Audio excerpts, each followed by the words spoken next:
Rekan-rekan media yang saya hormati, saya baru saja menyampaikan pidato nasional Indonesia pada debat umum Sidang Majelis Umum PBB atau SMU PBB ke-79 di markas besar PBB New York. Tema besar dari pidato saya adalah Leadership Without Hegemony. Isu Palestina kembali saya bawakan dan mendapat porsi yang cukup besar di dalam pidato saya. Indonesia tidak dapat tinggal diam melihat kekejaman demi kekejaman Israel yang terjadi setiap menit, setiap detik terhadap bangsa Palestina. Dan dalam beberapa hari ini teman-teman kita melihat situasi yang justru lebih mengkhawatirkan dengan semakin meluasnya konflik di kawasan. Di dalam pidato, saya mendesak kembali peran dan reformasi Dewan Keamanan PBB. Saya desak kembali negara-negara anggota PBB untuk segera mengakui negara Palestina. Dan saya juga desak kembali pentingnya implementasi dari two-state solution. Selain itu, beberapa milestone capaian diplomasi Indonesia juga saya sampaikan di dalam pidato, antara lain presidensi Indonesia di G20, keketuaan Indonesia di ASEAN, dan lain-lain. Presidensi Indonesia di G20 misalnya sampai sekarang masih terus dibahas dan diapresiasi oleh dunia. Karena pada saat itu di tengah semua pesimisme, Indonesia dapat menghadirkan optimisme, mencegah G20 kolaps dan bahkan menghadirkan hasil konkret dari kerja G20. Indonesia di dalam pidato saya juga saya sebutkan telah membidani lahirnya sebuah outlook yaitu ASEAN Outlook on the Indo-Pacific yang mengedepankan inklusivitas, kerjasama, dan perdamaian di tengah maraknya kebijakan containment dari banyak negara. Pendekatan Indonesia di dalam politik luar negeri Indonesia konsisten, yaitu terus memperkuat prinsip-prinsip Spirit Bandung, saya sebutkan di dalam pidato saya, dan kita lihat bahwa prinsip Bandung, Spirit Bandung masih sangat relevan dan menginspirasi kerjasama negara selatan. Jadi untuk lengkapnya silahkan dibaca di pidato saya. Rekan-rekan, selama berlangsungnya SMU PBB, dukungan terhadap Palestina sangat mewarnai diskusi selama 1 minggu ini. Indonesia sangat aktif karena Indonesia antara lain masuk di dalam kontak grup OKI yang terdiri dari Menlu Saudi, Turki, Mesir, Jordan, Palestina, Indonesia, Bahrain, dan Qatar. Nah, selama 1 minggu ini, isu yang selalu muncul di dalam pertemuan mengenai Palestina antara lain bagaimana menghentikan kekejaman Israel, bagaimana gencatan senjata dapat segera tercapai, bagaimana bantuan kemanusiaan dapat ditingkatkan, bagaimana keselamatan para pekerja kemanusiaan dapat dilindungi dan fokus mengenai masalah keselamatan pekerja kemanusiaan ini juga mendapatkan perhatian yang khusus selama 1 minggu ini. Kemudian juga bagaimana implementasi dari two-state solution dan dorongan kepada negara anggota untuk segera mengakui Palestina. Jadi sekali lagi dorongan untuk pengakuan terhadap Palestina betul-betul kita dorong selama 1 minggu ini. Tidak saja dari teman-teman atau negara-negara OKI, tetapi kita juga meminta like-minded countries seperti negara Uni Eropa yang sudah mengakui Palestina juga ikut mendorong agar negara lain segera mengakui Palestina.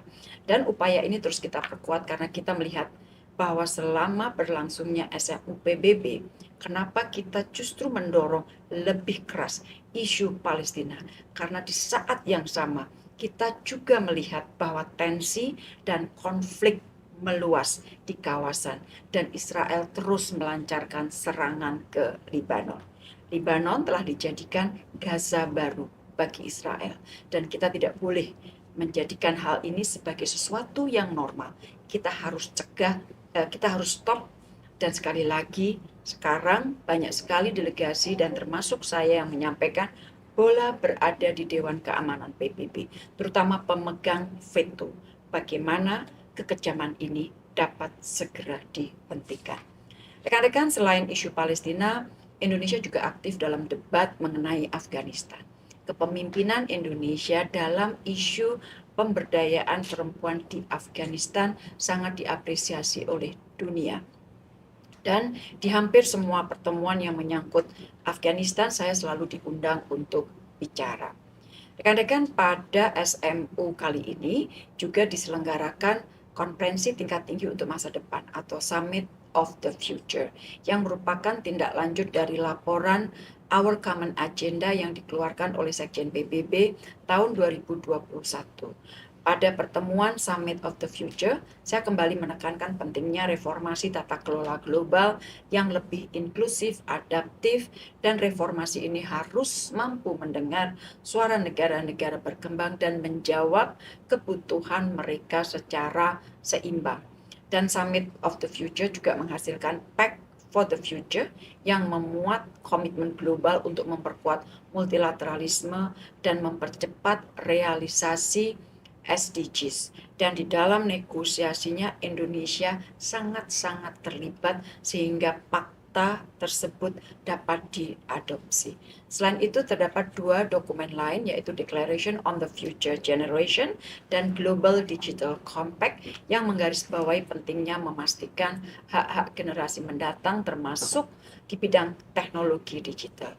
Dan sekali lagi teman-teman, dari awal kita sangat aktif dalam proses persiapan dan negosiasi Pact for the Future dari sejak awal 2024. Jadi perjalanan keterlibatan kita untuk mempersiapkan fakta ini cukup lama sejak dari awal 2024. Nah, rekan-rekan, terdapat beberapa kepentingan nasional kita yang berhasil kita perjuangkan masuk di dalam Pact for the Future. Di antaranya penguatan arsitektur perdamaian dan keamanan global, termasuk melalui peran penting misi pemeliharaan dan perdamaian PBB, kemudian sistem perdagangan multilateral yang terbuka, adil dan non-diskriminatif, menghormati hak pembangunan seluruh negara, terutama negara-negara dari selatan, dan mendorong akses terhadap teknologi digital yang setara dan aman.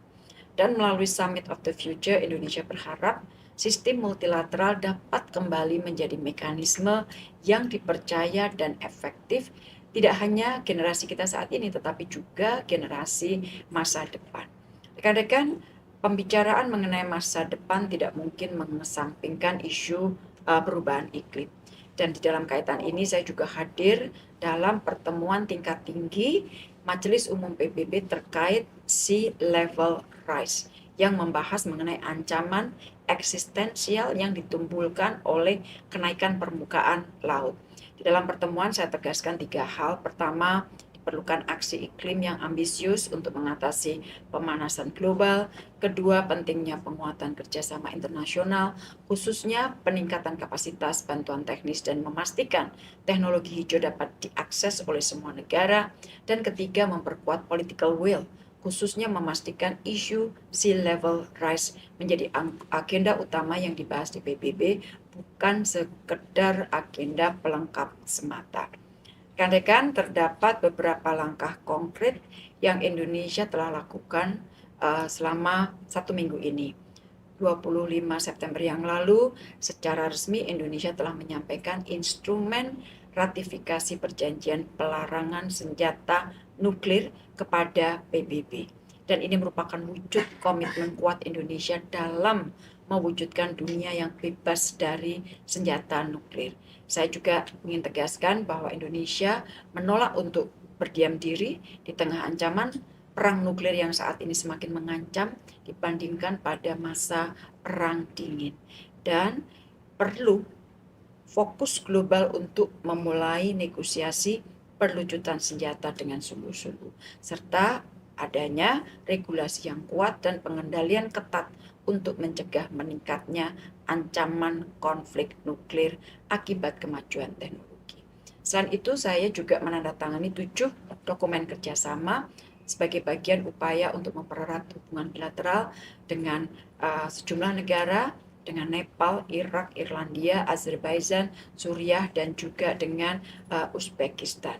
Rekan-rekan, sebagai wrap up selama 8 hari kunjungan kerja saya di New York, kalau dilihat secara total, maka saya telah melakukan 23 pertemuan besar PBB dan 85 pertemuan bilateral dan poolside, baik dengan pemimpin, saya bertemu dengan beberapa Perdana Menteri, juga dengan Menteri Luar Negeri tentunya, dan dengan organisasi serta tokoh-tokoh internasional.